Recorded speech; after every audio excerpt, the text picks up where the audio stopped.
Robbie Williams says Take That became a power struggle like in Lord of the Flies, before he quit with a boot full of champagne and a pocket full of cocaine.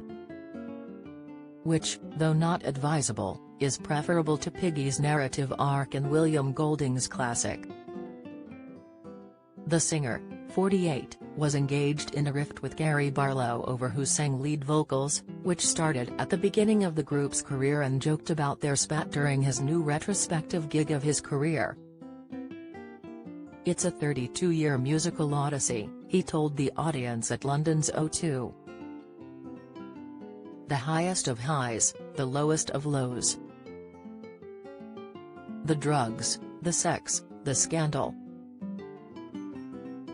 The meat pies." He jokes of the group's formation in 1990, the Berlin Wall had just come down, Margaret Thatcher had just resigned, and Nelson Mandela had taken his first steps to freedom. But a more seismic event was about to happen, with 4 men from in and around Manchester and a guy from Stoke-on-Trent.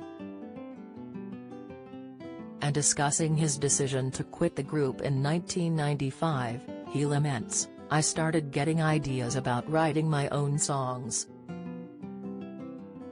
One thing led to another and I made the cardinal mistake of breaking the rules. They couldn't contain me anymore.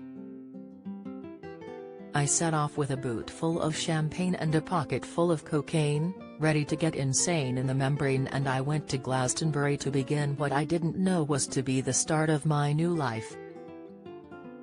I left with a rucksack full of bitterness, anger and resentment." He now documents his life story with trademark good humor, and shots of naked buttocks, in his very fun 25 tour. The Libertines on working with the Clash's Mick Jones. It's 20 years since the Libertines released their debut album Up the Bracket, produced by the Clash's Mick Jones. Not that Carl Barat appreciated who he was, even during their studio sessions. "Occasionally Mick would play me his latest project after hours and occasionally would play some Clash," he says on Global's Up the Bracket, 20 Years of the Libertines podcast. "I thought The Guns of Brixton was one of his new ones.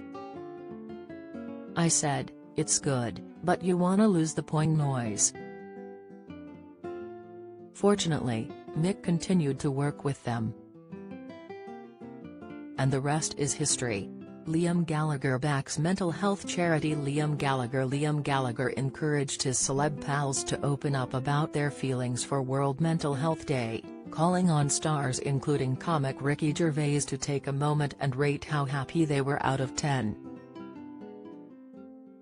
"About 7, replied the Afterlife star, adding cheerfully, "All good, but a bit fat and old and tired." The sweet exchange came as Liam teams up with mental health charity Talk Club on his new single Too Good for Giving Up, donating the next 6 months' profit to the cause. He says, "We all know someone affected by suicide, which sadly seems to be at an all-time high. I've lost many people far too early and it's important to talk. I'm really pleased to be able to help in any way."